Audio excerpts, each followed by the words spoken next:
Today we talk about the sixth chapter in my book, Discover a Purpose. I'm Marco Perri. Welcome to the Perri platform.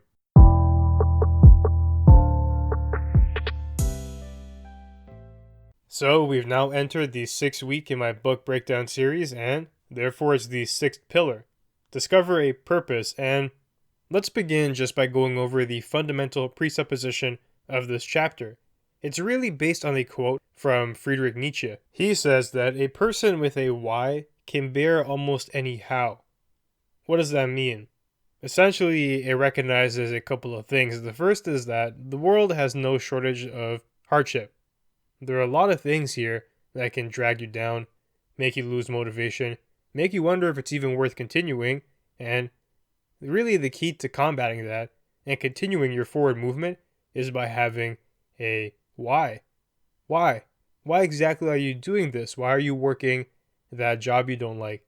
Why are you studying for so many hours? Why are you putting forward a motivation to get something done? Even deeper, why are you moving against these sorrows of life when it takes a tremendous amount of effort, when it'd be far easier to just do nothing and sit by idly, let the waves of time pass over you? Everyone goes through this notion, whether consciously or subconsciously, and the answers can vary. What he means by a why is fundamentally a purpose. Are you doing something because you have a goal in mind? You want to become the CEO of your company, therefore you're going to put in these hours. Do you have a child that needs money so they can do things? Therefore, you're going to work that grueling job that you don't like. Do you want to get that degree? And that's going to be the why you're spending all these nights sleepless, because you have to put in the effort to get that project done. There's a wide variety here. And the funny thing is the how you're going to do that, it materializes before you. Your goal is what it is. It's you decide for yourself, what do you want to do? How do you get there? It's going to be laid out. You got to provide for this kid. How? You get that job. You put in the hours. You don't call in sick and you don't just stay home. You get that degree. How? You put in the effort. You do what you have to do to get the marks that you need to succeed. A lot of the things that we do, the actions that we undertake, are simply not pleasant. That's the reality for the vast majority of people, but we still do them. We have a reason for doing so and moving forward. We have a goal that we are all striving towards, and it's going to be different for everyone, but you do need that in order to briskly move through all the roadblocks and impediments in your way. If you lack the why component, then the vast majority of suffering that you encounter is inherently needless because you're not accomplishing anything through it. So why even go through that process in the first place? And once you realize that, you lose motivation to do pretty much anything. Find your why. Discover your purpose, and the how will come from that. It'll help you power through all the rough things that have to be done. So that was the bedrock that the chapter is founded on. Now let's move on to some of the details. One of the first questions I pose here is, what is the meaning of life? Is it to accumulate as much wealth as you can for yourself? Is it to make a social change in the world? Is it to ensure the next generation is put in a better position than you were? There are a lot of possibilities here, and it made me realize that the question is not being asked correctly. The right question here is, what is your meaning of life? It's not what is the meaning of life, because there isn't one. Someone can say something that resonates with them, and it might not affect you or me, and that's fine. You're supposed to individually interpret that question and find your answer to it. What is yours? And that's all that really matters here. We were phrasing and looking at the question entirely wrong for the vast majority of time it's been asked and posed. Now, there are some commonalities between the answer pool. They're pretty much all centered around a goal or purpose, the meaning of life. You need something to move towards. To have no purpose or meaning is synonymous with having no motivation, with having nothing to move towards and becoming sedentary. The meaning of life is individually interpreted via the purposes we undertake. If you decide for yourself that your purpose is to change the world, that is the meaning of life for you. If you think your purpose is to have an amazing family, that is the meaning of life for you. And you can have multiple of these. You don't just have one. And as time goes on, you can pivot and change it. You can edit it. You can add things to it and you can subtract. There's no limit here. Now, of course, you should keep in mind this, that purpose isn't something that can be prescribed to you. It's not a drug where someone sees that you're suffering from a lack of it and they say, take 2 milligrams of this tablet per day and you'll find it. It doesn't work like that. It's not that easy. Purpose is something that you have to discover for yourself, and we can see why that's so important when we look at people. There are individuals who are told to do this, to get a career down this path, to have children by this age, to accomplish that by this and then, and all that does is produce pressure. Pressure that may be your undoing. It makes you feel apprehension when you realize that what's being sold to you isn't exactly what you want. And even if you get to that point, it will not be fulfilling because it wasn't your own desire. You are living someone else's dream. You are accomplishing the meaning of life as interpreted by another individual. It's not yours. Stay away from that. Instead, you have to find for yourself what your why is. What are the reasons that you keep going? What are the reasons that you think in the future will help you to continue down that path? And of course, that's difficult. You gotta do some searching. You have to incorporate some of the other pillars in the book to make sure you're going down the right path here. And it takes time, it takes effort, and you may be led astray here and there.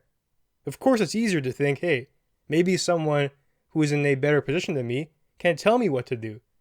Therefore, I can avoid all the pain and hardship of finding out for myself, but that's wrong. Because they are not you. They don't know the intricacies of your being. Only you can find that out. So, what you have to do is discover a purpose for yourself. You can't go about it any other way, and that's just how it is. Now, people can guide you, they can give you advice on how to get there, maybe lay out a roadmap, which is what I hope I'm doing. But to actually label and name something in particular, that is your responsibility, and you better make sure you're making the right choice. Now, the silver lining is you can always edit things. If you end up finding for yourself that you've gone down a road that isn't ideal, well, leave that and move on to something better. And now you've learned from that process, you know that this here was the wrong idea. And that's empowering. It enables you to make a better decision. So it's all learning and it's all growth. Now, one thing that I've found to be common among purpose in general is that the greater the purpose, the greater the fulfillment that comes with it. And I should define what I mean by greater. I don't mean grander. You don't have to have a goal of saving the world, being Spider-Man or Superman, being the president, and if you don't accomplish that, then your purpose is limited. What I mean by greater is more so scope. Your purpose can revolve around just you. That's kind of limited. It can expand a little bit and be family related, or it can expand and be community, or country, or worldwide, or maybe the entire cosmos. It's really up to you. But as you start moving outwards beyond your immediate self, your purpose will grow more potent. And why is that? It seems to draw on the idea of responsibility. And that's one way actually of defining purpose really, as being responsible towards something or someone. When we make ourselves responsible for something, a goal, a mission, an individual, a group of people, we are held to a standard. These individuals, these ideals over here, they cannot be let down, or we betray ourselves and we betray them too. It's not only us being a disappointment to ourselves, we disappoint other people. And that's highly motivating. We don't want that, and it's going to encourage you to do better. As you are just beginning, it's perfectly fine to begin on a smaller scale, to have a purpose centered around maybe yourself or your family or a significant other. But as you grow older and you're able to carry more responsibility on your shoulder, look to expand that. It's a goal that's worthwhile because something just for you or something for a few people can only go so far. But once you understand that there are a tremendous amount of individuals who are relying on you to deliver something, who need you to come through, you're going to deliver. Because failure is not an option anymore. That's the power of responsibility. And there's one other thing too that you should watch out for. When seeking purpose, don't let yourself be fooled into thinking that happiness is an appropriate endpoint. Really, it's more of a perk to enjoy along the way, not a destination in and of itself. And this is worth explaining. So, the first thing to know here is that happiness never really can be permanently attained. It's a fleeting experience, and we know that because just living, if you live long enough, there's no way you can be happy all the time. Some misfortune will happen to you or someone close to you, and it'll tear you apart. And if happiness was your goal, it's going to escape and you're going to feel hollow because you built your entire worldview around something that's so unstable, something that cannot be captured indefinitely. It can never be permanently reached. It can be touched upon, but when it's gone, you're going to want to get it back so desperately. And that's where we see alcoholism and addiction brimming with potential. The bottle over there will promise you something. It will tell you that higher place you're at, your goal. We can bring you back to it. Even if temporarily, we can establish this purpose again for you. And you're going to touch that. You're going to fall victim to the trap because you're viewing happiness in the wrong way. The purpose of life is not to be happy. It's to do things, to take on responsibility, to improve the standards of living for a lot of people, as many people as you can. And that comes with work, it comes with effort, and it comes with sacrifices. None of that is happy. Then you have the fundamentals of human nature knocking at the door, just waiting to hit you with something. And then we wonder why people are desperately clinging to things to bring them up to these levels of elation when they're knocked off their pedestal. It's because we're peddling happiness as a place to always be, when it's not. And that's not to say that happiness is bad, it's an amazing thing. And there's no problem with you living your life in a way to maximize the occurrences of happiness. Try to do things that make you happy from time to time. Try to get rid of things that don't make you happy. That's fine. But happiness is not your goal. It's a perk to be enjoyed along the journey. If happiness really was your ultimate goal, your chief concern, it makes me think about Brave New World and what happens in that dystopian novel. The citizens just enjoy a drug that gives them euphoria, and they're on it all the time.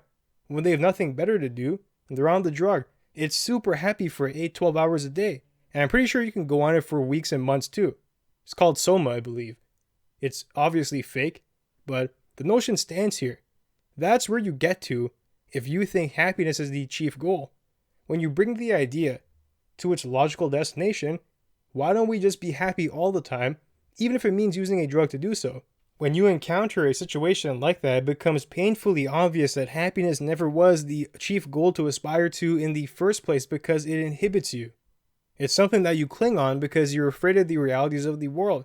And, well, in the book, you never encounter it because you're always on the drug, but in real life, it's going to happen.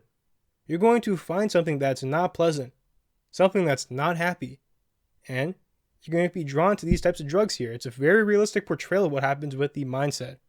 And just the way technology is advancing, these things are possible. So we better redefine for ourselves what happiness means and what it's good for and what it's not. To find yourself addicted to something that is so fleeting in nature is a recipe for disaster. You need something more concrete to build your life around. So now a question does arise of how does one go about discovering their purpose? We've talked about what it is, why it's good, what to avoid, but how do we start the journey? One way is actually through Jordan Peterson's self-authoring idea. Basically what he says is, imagine an ideal version of you 20 years down the road, and take note of what it looks like. What have they done? What things about them make you proud? What if they accomplished that you want to accomplish? And this would be a version of you where everything has gone right. All the luck in the world, all the skill, things worked out for you. Think about everything you dream about. And at the same time, think about where someone would be 20 years down the road if you didn't do anything. Or if you gave in to your vices, if things went badly for you through your doing or not. And now you have the poles here. Something to avoid, something to aspire to. The thing to aspire to, extract from that some purpose. If you think that 20 years down the road, you want to be running a nonprofit organization, or you want to have a healthy family, or you want to be accomplishing a master's degree or a PhD, whatever it is, those things can act as your purpose, and you can have multiple purposes. Find some from that. It's a very helpful tool. Write these things down, and if you can't conjure up what that might look like, it just takes time. Really sit down and meditate on it. Go online and do some research. Find some things that you think would make you full. Things that would grant you some level of wholeness in the future. You can also leverage some of the other pillars I've talked about, maybe finding yourself and being in the moment. noticing what things matter to you and what things don't. And if that doesn't work out for you, you can also try using role models. Find someone in real life. It's kind of like the future authoring thing that Peterson talks about. But instead of you, you're taking someone who actually exists right now and making them the source of aspiration. Find someone who's living the life you want to live. What have they done to get there? Find someone who has something that you desire. Find someone doing something that you want to do. And try to figure out why that matters to you and how you can get there. And I would also issue a warning here. Be careful when dealing with celebrities. The truth is, the media only shows you what they want you to see. You're not getting the whole picture there. If you're dealing with someone who's actually a component of your real life, like a coach or a family member or a friend, or someone who's mentoring you, that's a little bit more of a clear image. Of course, you still don't know the totality of the individual, but there's more nuance there. And even fictional characters are good too, because you can get the whole story really. If it's a novel character, a movie character, from a TV show, that's good, and it will suffice. Using these tools here is a good place to begin. Now, when doing this though, you have to be very careful of falling into the trap of comparing purposes with other people. There is no greater waste of time than doing that. There's always going to be people whose purpose feels like it's eclipsing yours. There are the individuals who you know are bound to do great things. People like Elon Musk who are getting space travel back on track.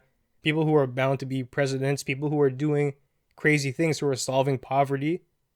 Comparing your purpose to that is just going to bring you down.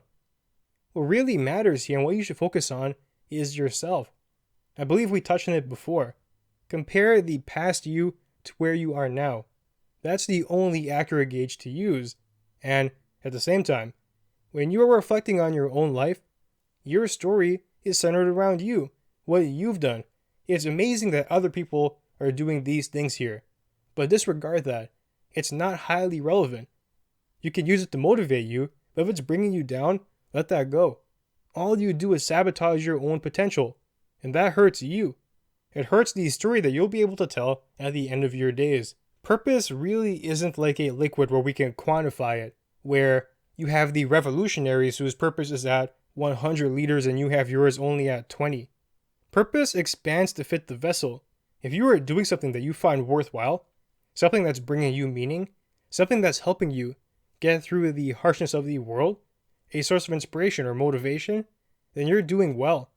You have everything that you need. You have accomplished a state of purposefulness, and that's the goal here. Don't try and quantify it like a number. It's not going to work out. Once you have a purpose, it is your goal and your duty to uphold it, to not abandon it in folly, but instead to preserve its integrity. This is the catalyst that gives you meaning, your purpose. This is what will motivate you when motivation seems impossible. It's the why that will make the how come to you. Protect it, and do not let the world corrupt it. There is little that is more depressing than someone who has sacrificed their purpose in the name of short-term gratification. If you hold something dear to you, don't abandon it because you are in a state of impulsion, because you want to get something now, and that's all that's on your mind, and you're willing to abandon anything for it. I've seen people who have lived very noble lives and they destroyed everything because they wanted to be unethical for a moment. Don't do that. All that waits down that path is despair. Find your purpose and honor it. Uphold it and move through the world with that. Now let's move on to a story. A tale that will expose one way I came to understand the importance of purpose. So I had this individual, who was having a rough go at it. The things that they had to go through were not pleasant. It was pretty bad, and they became rather despondent as a result of that. Now, they were going through the emotions, but everyone knew something was wrong, and it was fairly obvious that they were in a depressed state, and they were likely contemplating some very dark things like suicide.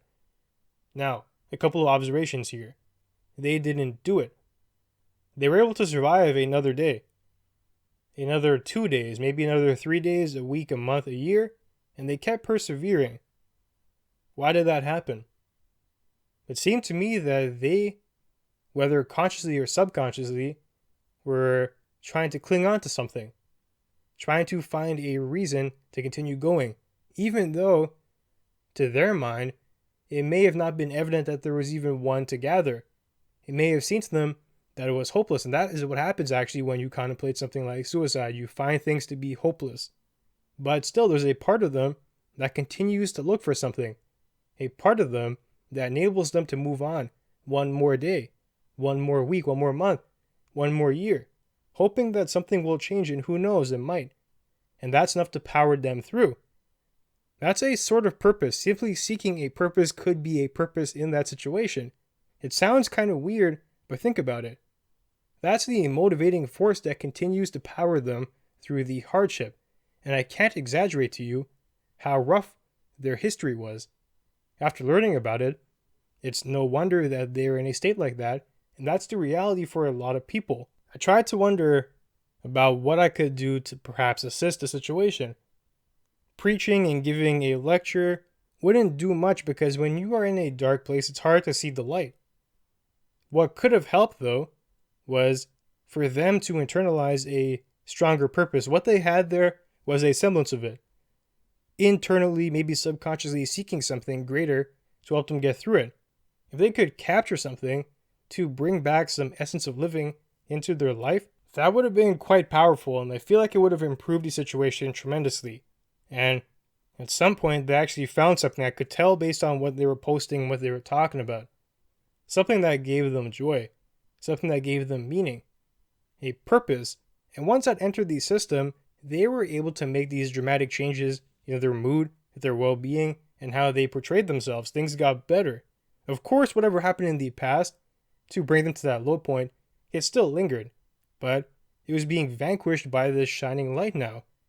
And if individuals in a similar circumstance could find a purpose at those low points to power them forward, that would be tremendous. It would probably be something approaching an antidote. And that's the issue, though. It's hard to find these things when you're at that point.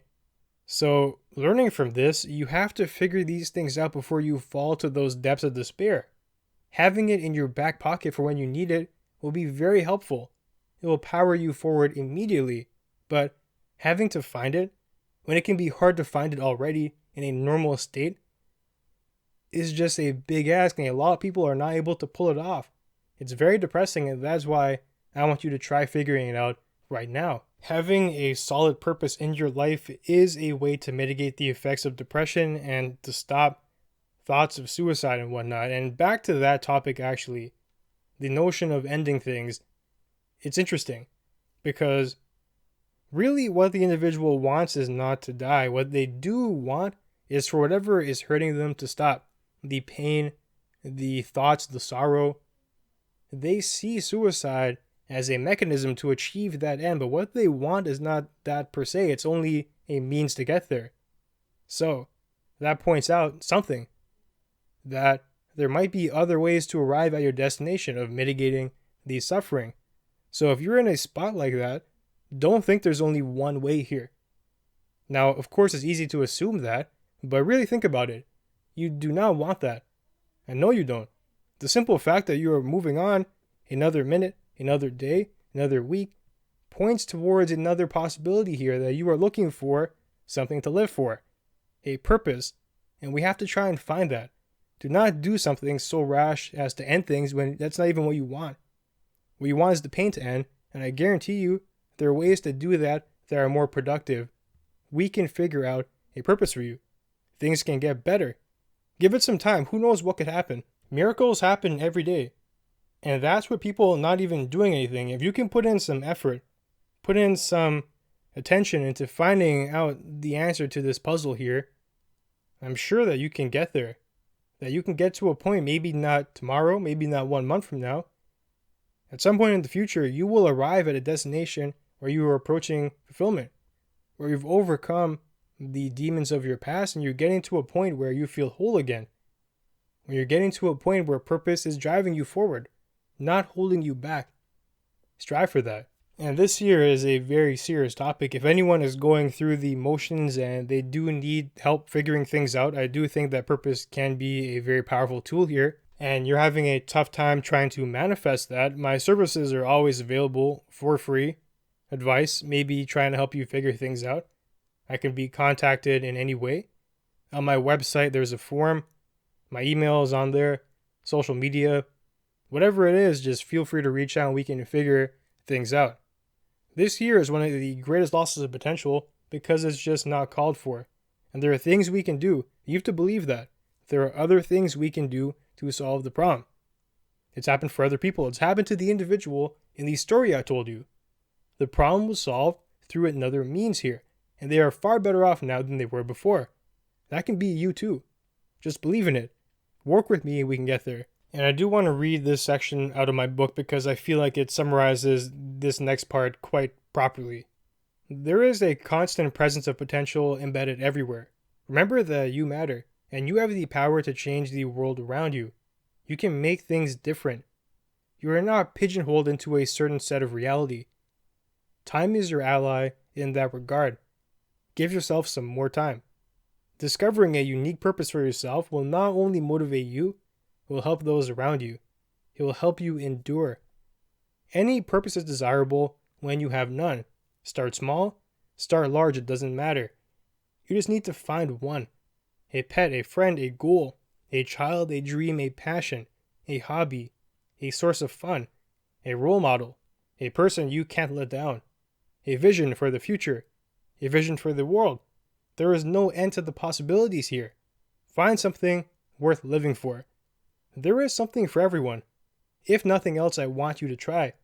Give it your best attempt, and who knows how the tides may turn. Give it time, and who knows what could be in store for you. Do not end your story. You have just begun. I believe you can be the hero of your own tale. Overcome this struggle and realize your destiny. Make a life for yourself and be proud you conquered the hardships of the world. Purpose will make this path far easier to traverse, so please try and find it. And if you need help, read the book, and if that doesn't clear things up, contact me. We'll figure it out. So that summarizes my thoughts on that pillar. We'll end the discussion there for today. Moving on, looking forward to next week, we have Pillar 7, Cultivating Love. What this talks about is twofold. Loving yourself and loving other people. When people think about love, there's many interpretations here. The romantic kind, self-love, whatever. Really, it's everything. It's all of that. And the more love you cultivate, the less room there is for hate. And that sounds very basic, but it's true. It's a life principle worth developing.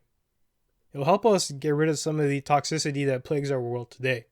So look forward to that. Now we've come to the end of our conversation for today. I will reiterate, my book, Attaining Fulfillment, 8 Pillars to Live By, is free everywhere online. You can grab a copy at Amazon, Apple, Nook, wherever you get your ebooks from. Mine is going to be up there. And if for some reason you can't get it, just send me a message and I'll make sure you get a copy. You can also find me online at perriplatform.org and on social media at Perri Platform. I do have a new Facebook page, so if you want to check it out, it's also at Perri Platform. Thanks for joining me, and I'll see you soon.